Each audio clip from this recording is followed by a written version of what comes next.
সংসারার্ণবঘোরে য কর্ণধার সরোপক নমস্তু রামকৃষ্ণায় তস্मै শ্রী গুরবে নমঃ। ঠাকুর, মা ও স্বামীজির চরণে শতকোটি প্রণাম। আজ রথযাত্রা, বুধবার 25শে জুন 1884, আষাঢ় মাস, শুক্লা দ্বিতীয়া তিথি। সকালে ঠাকুর শ্রীরামকৃষ্ণ কলিকাতায় ঈশানের বাড়ির নিমন্ত্রণে আসিয়াছেন। ঈশানের বাড়িটি হল ঠনঠনিয়ায়,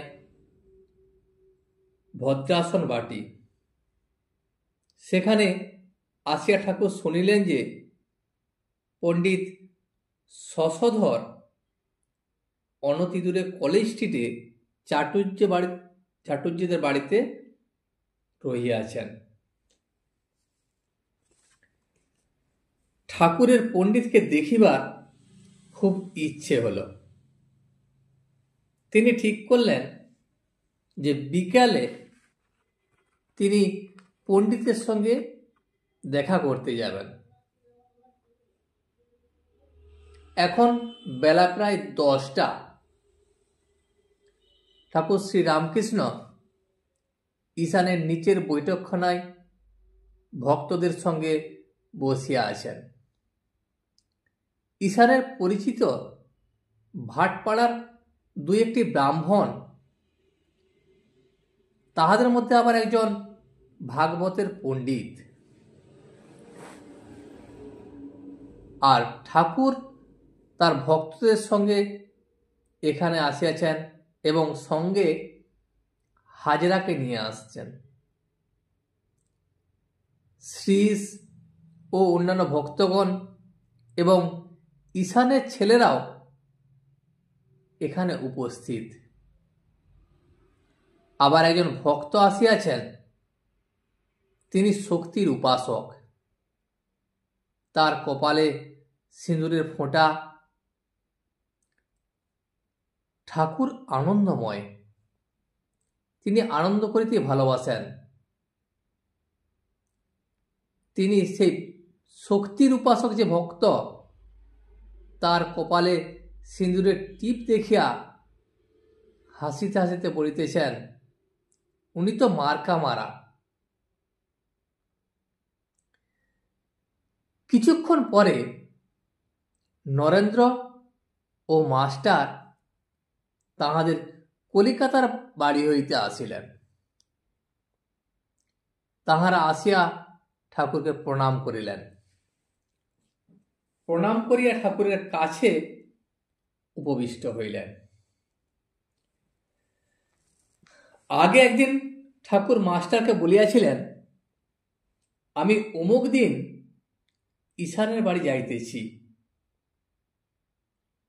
তুমিও ওই দিন ঈশানের বাড়িতে যাইবে এবং তুমি একা শুধু নও, সঙ্গে নরেন্দ্রকেও নিয়ে যাবে।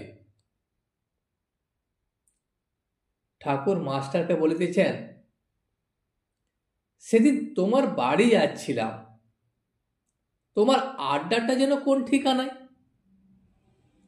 মাস্টার বলিলেন, আজ্ঞা এখন শ্যামপুকুর তেলিপাড়ায়, ওই স্কুলের সামনেই। ঠাকুর মাস্টারকে জিজ্ঞাসা করিলেন, আজ তাহলে স্কুলে যাও নাই? মাস্টার বলিলেন, আজ্ঞা আজকে রথের ছুটি। নরেন্দ্রের পিতৃবিয়োগের পর বাড়িতে অত্যন্ত কষ্ট। তিনি পিতার জ্যেষ্ঠ পুত্র। ছোট ছোট ভাই ভগ্নী আছে। পিতা উকিল ছিলেন, কিছু রাখিয়া যাইতে পারেন নাই। যা উপার্জন করিয়াছিলেন সমস্ত কিছুই খরচ হইয়া যাইত। এখন সংসার প্রতিপালন করতে হবে, তার সমস্ত দায়িত্ব নরেন্দ্রের উপর। সেই জন্য সংসার প্রতিপালনের জন্য নরেন্দ্র কাজকর্মের চেষ্টা করিতেছেন। চারিদিকেই কাজকর্মের খোঁজ করিতেছেন। ঠাকুর নরেন্দ্রের কর্মের জন্য ঈশান ও আরো অন্যান্য ভক্তদিকে বলিয়া রাখিয়াছেন। ঈশান একজন ভালো পোস্টে চাকরি করে। কম্পট্রোলার জেনারেলের অফিসের কর্মচারীদিগের একজন অধ্যক্ষ ছিলেন ঈশান। নরেন্দ্রের বাটির কষ্ট শুনিয়া ঠাকুর সর্বদা চিন্তিত থাকেন। নরেন্দ্রের জন্য ঠাকুরের খুব কষ্ট হয়। ঠাকুর নরেন্দ্রকে বলিলেন, আমি ঈশানকে তোর কথা বলেছি। ঈশান ওখানে একদিন গেছিল কিনা? তাই বলেছিলাম। দক্ষিণেশ্বরে কালী মন্দিরে একদিন ঈশান গিয়েছিল এবং সেখানে ঠাকুরের সঙ্গে ঈশানের কথাবার্তা হয় এবং তখনই ঠাকুর নরেন্দ্রের কথা ঈশানকে বলে। ঈশানের অনেকের সঙ্গে আলাপ আছে, সেই জন্য যাতে নরেন্দ্রের কিছু ব্যবস্থা হয় বা কিছু কাজকর্ম পায়, সেই জন্য ঠাকুর ঈশানকে বলেছেন। ঈশান ঠাকুরকে নিমন্ত্রণ করিয়া আনিয়াছেন এবং সেই উপলক্ষে কতকগুলি বন্ধুদের নিমন্ত্রণ করিয়াছেন। গান হইবে, পাখোয়াজ, বায়া তবলা ও তানপুরার আয়োজন হইয়াছে। বাড়ির একটি পাত্র করিয়া পাখোয়াজের জন্য ময়দা আনিয়া দিল। বেলা তখন 11টা হইবে। ঈশানের ইচ্ছা নরেন্দ্র গান করেন। ঠাকুর ঈশানকে বলিলেন, এখনো ময়দা? তবে কি খাবার অনেক দেরি আছে? এখনো খাবার ব্যবস্থা হয়নি? ঈশান তখন হাসিয়া বলিলেন, আজ্ঞে না না, তত দেরি নেই। ভক্তেরা এই কথা শুনিয়া কেহ কেহ হাসিতেছেন। ভাগবতের পণ্ডিত হাসিয়া একটি উদ্ভট শ্লোক বলিতেছেন। কাব্যেন দর্শনং হন্তি কাব্যং গীতেন হন্যতে গীতেঞ্চ স্ত্রী বিলাসেন সর্বং হুস্তি বুভুক্ষুতা। শ্লোক আবৃত্তির পর পণ্ডিত ব্যাখ্যা করিতেছেন, দর্শনাদি শাস্ত্র অপেক্ষা কাব্য মনোহর। দর্শন শাস্ত্রের থেকে কাব্য অনেক বেশি মনোমুগ্ধকর। যখন কাব্য পাঠ হয় বা লোকে শ্রবণ করে, তখন বেদান্ত, সাংখ্য, ন্যায়, পাতঞ্জল এইসব দর্শন শুষ্ক বোধ হয়। তখন মনে হয় কাব্যটাই দর্শনের থেকে অনেক বেশি মনোহর। আবার সঙ্গীতে প্রাসান হৃদয় লোক গলে যায়। সঙ্গীত এমন একটা জিনিস যা মানুষের মনকে ভালো করে দেয় এবং যত পাষাণ হৃদয়ই হোক, সেও নরম হয়ে যায়। কিন্তু যদিও গীতের এত আকর্ষণ, তবু যদি সুন্দরী নারী কাজ দিয়ে চলে যায়, কাব্যও পড়ে থাকে, গীতও তখন ভালো লাগে না। তখন সমস্ত কিছু মন প্রাণ ওই নারীর দিকে চলে যায়। আবার যখন বুভুক্ষা হয়, অর্থাৎ ক্ষুধা পায়, কাব্য, গীত, নারী তখন কিছুই ভালো লাগে না। তখন একটাই চিন্তা থাকে, অন্য চিন্তা চমৎকার। ঠাকুর পণ্ডিতের এই কথা শুনিতেছিলেন। এই শ্লোক এবং তার ব্যাখ্যা শুনিয়া তিনি বলিলেন, ইনি রসিক ব্যক্তি বটে। পাখো আজ বাঁধা হইল। নরেন্দ্র গান গাইতেছেন। গান একটু আরম্ভ হইতে না হইতেই ঠাকুর উপরের বৈঠকখানা ঘরে বিশ্রাম করিবার জন্য চলিয়া আসিলেন। তাহার সঙ্গে মাস্টার ও শ্রীশ। বৈঠকখানা ঘর রাস্তার উপর। ঈশানের শ্বশুর ক্ষেত্রপাল চাটুর্যে মহাশয় এই বৈঠকখানা ঘর করিয়াছিলেন। মাস্টার ঠাকুরকে শ্রীশের পরিচয় দিলেন এবং বলিলেন, ইনি খুব পণ্ডিত ব্যক্তি ও অতিশয় শান্ত প্রকৃতির। শিশুকাল হইতেই ইনি আমার সঙ্গে বরাবর পড়িয়াছিলেন। এখন উনি ওকালতি করেন। ঠাকুর বলিলেন, এরকম লোকের উকিল হওয়া? ঠাকুর যেন কিছুটা অবাক হয়ে গেলেন।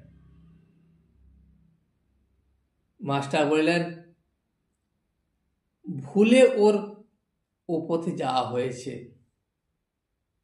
ও যে ধরনের ব্যক্তি, তাতে ওর ওকালতি পথে যাওয়ার ঠিক হয়নি। ওই পথটা ওর পক্ষে ভুল পথ। ঠাকুর বলিলেন, আমি গণেশ উকিলকে দেখেছি। ওখানে দক্ষিণেশ্বরের কালীবাড়িতে বাবুদের সঙ্গে মাঝে মাঝে যায়। পান্নাও যায়। সুন্দর নয়, তবে গান ভালো। আমায় কিন্তু বড় মানে, খুব সরল। আর শিরিষকে বলিলেন, আপনি কি সার মনে করেছ? শিরিষ তখন বললেন, ঈশ্বর আছেন আর তিনিই সব কিছু করছেন। তবে তার গুণ আমরা যা ধারণা করি তা ঠিক নয়। মানুষ তার বিষয়ে কি ধারণা করবে? মানুষের কতটুকু ক্ষমতা যে এই বিশাল ব্যাপারে তার ধারণা করবে? তিনি অনন্ত কাণ্ড। ঠাকুর তখন এই কথা শুনিয়া বলিলেন, বাগানে কত গাছ, গাছে কত ডাল, এসব হিসাবে তোমার কাজ কি? তুমি তো বাগানে আম খেতে এসেছ, তা আম খেয়ে যাও। তাতে ভক্তি প্রেম হবার জন্যই মানুষ জন্ম।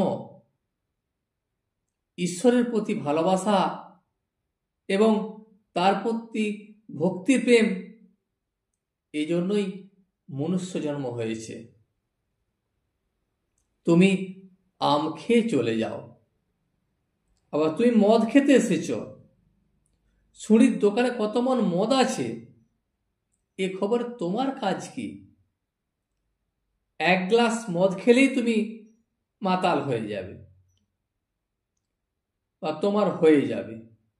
তোমার অনন্ত কাণ্ড জানবার কি দরকার? ঈশ্বর যে বিরাট কিছু, সে অনন্ত অসীম, এত শব্দ তোমার জানার দরকার নাই। তোমার ঈশ্বর সম্বন্ধে যেটুকু প্রয়োজন সেটুকু তুমি জানলেই হলো। তার সেই অসীম ব্যাপ্ততা তা তুমি জানতে পারবে না। তার গুণ কোটি কোটি বৎসর বিচার করলেও কিছুই জানতে পারবে না। এবার ঠাকুর একটু চুপ করিয়া আছেন। কিছুক্ষণ চুপ করিয়া থাকার পর আবার কথা কহিতেছেন। ভাটপাড়ার একটি ব্রাহ্মণও বসিয়া আছেন, ঠাকুরের সমস্ত কথা তিনি শুনিতেছেন। ঠাকুর মাস্টারকে বলিলেন, বুঝলে, সংসারে কিছুই নাই, এ সংসার ভালো তাই, তা না হলে যদি ছেলেরা রাড়খোর, গাঁজাখোর, মাতাল, অবাধ্য এইসব হতো, কষ্টের এক শেষ হতো।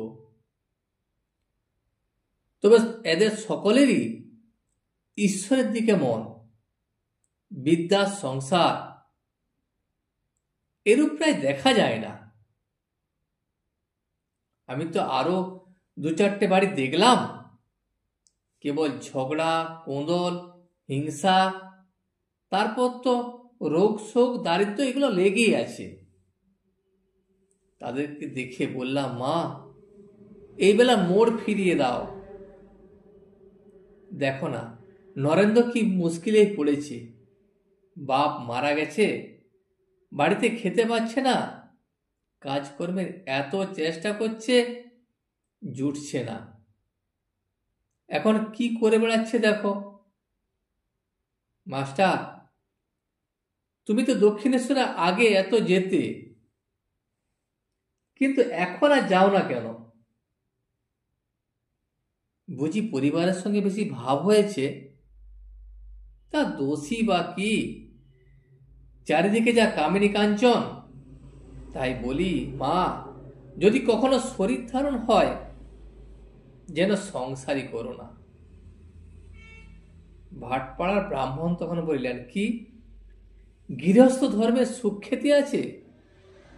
ঠাকুর বললেন, হ্যাঁ, কিন্তু সে বড় কঠিন। ঠাকুর অন্য কথা পাড়িতেছেন। ঠাকুর মাস্টারকে বলিলেন, আচ্ছা, আমরা কি কোনো অন্যায় করলাম? ওরা গেছে, নরেন্দ্র গেছে, আর আমরা সব পালিয়ে এলাম, এতে কি আমাদের অন্যায় হলো? আজ এই পর্যন্তই। ভিডিওটি শেষ পর্যন্ত দেখার জন্য আপনাকে অসংখ্য ধন্যবাদ। ভিডিওটি যদি আপনার ভালো লেগে থাকে তাহলে একটা লাইক, কমেন্ট এবং বন্ধুর সাথে শেয়ার করে দেবেন। সাবস্ক্রাইব করে পাশে থাকা বেল আইকনটি বাজিয়ে দেবেন, যাতে আপনাদের নতুন ভিডিওগুলি সর্বপ্রথম আপনার কাছে পৌঁছে যায়। জয় শ্রী রামকৃষ্ণ, জয় শ্রী রামকৃষ্ণ, জয় শ্রী রামকৃষ্ণ।